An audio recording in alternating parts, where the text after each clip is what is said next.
Praise be Jesus and Mary.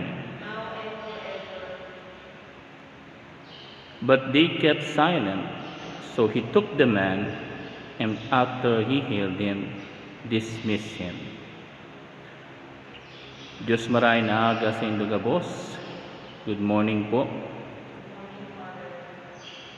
And my brothers and sisters, there is a saying, silent means yes. Di po ba? When you keep silence, it means two things. But most of all, it means yes.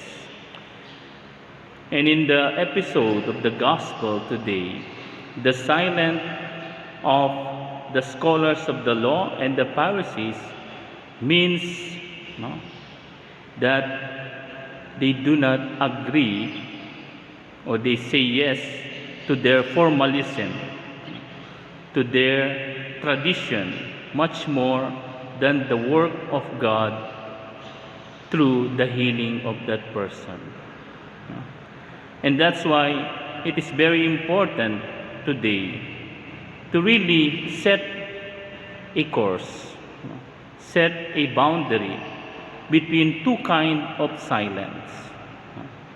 The silence of God and the silence of the devil, or the evil one, what do you call it? The silence of God is that silence that makes us, or at the center of that silence is God.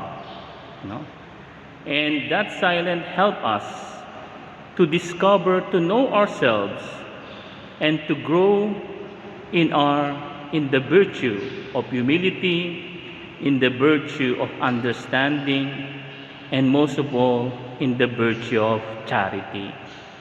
Love for God and love for neighbors. I remember my professor in theology who said that those who became monks, hermits, are not person who hate the world. They are not much on that they don't want to see people, or they have grudges. On the other hand, those who chose a life of contemplative are those person who is full of love of God, that sustains them, and enables them to have God as their company every day in their lives. Kaya nga po, the silence of God enable us to know ourselves, our defects, our weaknesses, and on the other hand, it enables us more to love others, to love God. It will see in the consequences of this silence. Kaya nga mayroon tinatawag na virtue of silence. Kumbaga, yun yung pagtahimik na para sa ikabubuti ng ating sarili at para magbigay papuri sa Diyos. Sometimes, for example, sa mag-asawa, na imbis na makipag-away ka dun sa agum mo, sa asawa mo, na panayan dadak, you keep silence, you offer it to God, and let it go. Let it go, di ba? And then kapag mahinahon na siya, and then you will speak to that person. That is the virtue of silence. The silence of God.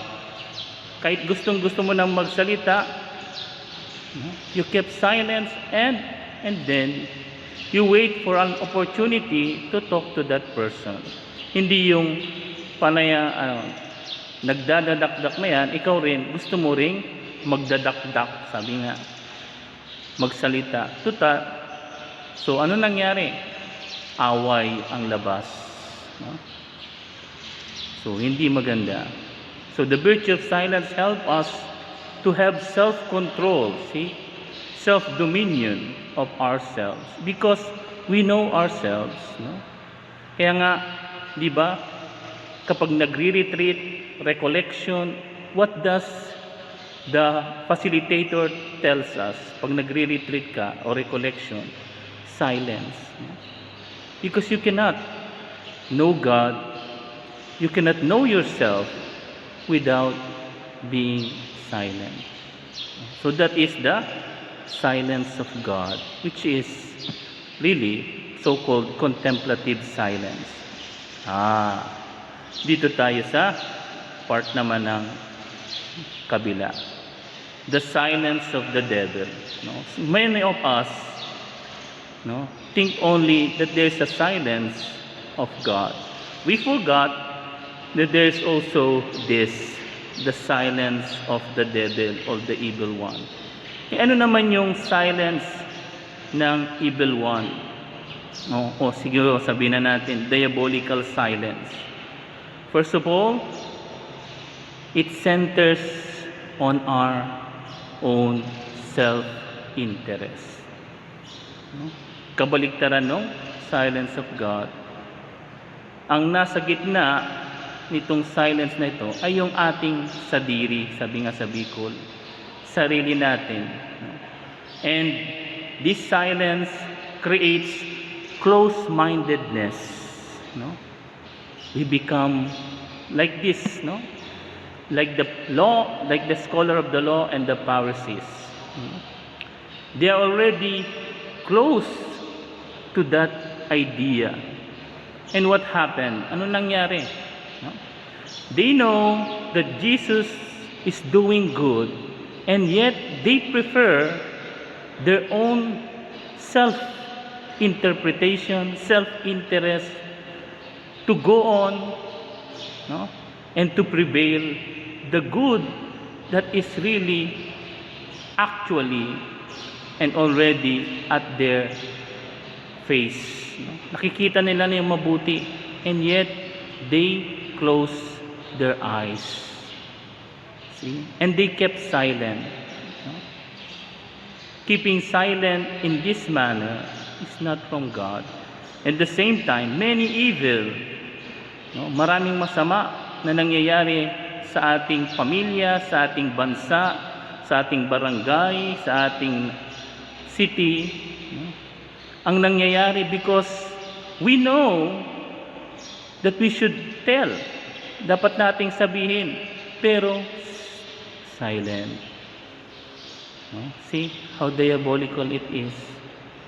Alam nating mali yung ginagawa ng ating tugang, ng ating kapatid, yung ating agong, yung ating mga kamag-anak, but we kept silent.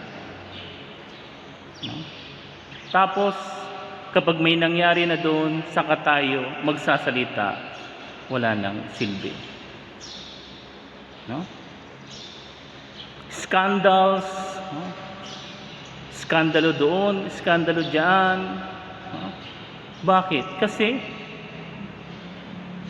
tumahimik instead na magsalita, instead na magsabi doon sa mga authority. Imbes na sabihin doon sa authority, oy, si ganito, si ganyan, we kept silent. At the same time, yung silent na ito, it is only a mask. This silence is a mask to hide that corruption inside of us. Ito yung silent na nagtatago. Ito yung silent o yung katahimikan na merong gustong hindi makita. Sabi nga, balat kayo lahat ang buhay sa mundo, nakangiti kahit hindi totoo. And this silent, diabolical silence, is a mask. to hide that yung baho, sabi nga, yung baho na nasa loob, no? They kept silent, just like the scholar of the laws and the Pharisees. No? See, and they are pushed. No? This silence is manipulated and is pushed by what? By self-interest. Ayun, self-interest, diba? Gaano karami yung mga magulang, no, na alam nila na mali yung ginagawa ng aki nila, but they kept silent because they profit from it. Yun, no? Kasi nakikinabang sila. Kahit alam nila na mali yung ginagawa ng kamag-anak nila, kahit na alam na mali yung ginagawa ng kapatid nila, mali yung ginagawa ni ganito, ni ganyan, they kept silent for the sake of their own self-benefits, self-interest. And that is not the silence of God. No? Umiyak tayo, nagsha-shoutout, sumisigaw tayo, corruption, alay natin yung corruption. No? Labanan natin ang pagnanakaw. Labanan na. But we ourselves, no? We know, and even ourselves we do it, and yet we do not tell it. We kept silence. No? And that is hypocrisy, no? And nakita nyo, itong silence of the devil is connected to hypocrisy, close-mindedness, and uncharitableness. Kaya mag-ingat po tayo, no? Let us be careful, no? Because silent means yes. Kapag alam mo na ang ginigibo o ginagawa ng iyong kapatid ay masama at hindi ka nagsalita, hindi mo sinabihan, "Hoy brother, hoy sister, mali yan." Remember, there is the so-called sin of what? Sin of commission. Sin of commission. Kapag nakita mo na mali at hindi mo pinagsabihan, aki mo man yan, asawa mo man yan, brothers mo man yan, sisters mo man yan, pag alam mong mali at hindi mo sinabihan, kasama ka, kasabwat ka doon sa ginagawang kasalanan ng taong yan. At hindi mo pwedeng sabihin sa harap ng Diyos, ay, siya man ang gumawa nun eh. No? Siya man ang gumawa nun, hindi naman ako. Pero dahil alam mo at wala kang ginawa at hindi mo pinagsabihan, kasama ka sa kasalanan ng taong yun. Kasabwat ka. Sins of commission. And how many times we commit this sin and yet we do not confess them. No? Hindi natin kinukumpisal, pero ginigibo natin, ginagawa natin. Kaya nga, let us ask the Sacred Heart of Jesus, let us ask our Blessed Mother to help us avoid this sin of the sins of commission and avoid the silence of the devil. Mag-ingat po tayo. Let us do our best to go to that silence of God. No? Piliin natin yung silence of God kaysa sa silence of the devil. Kasi hindi makakatulong sa ating buhay pananampalataya at sa ating buhay pang araw-araw. Praise be Jesus and Mary.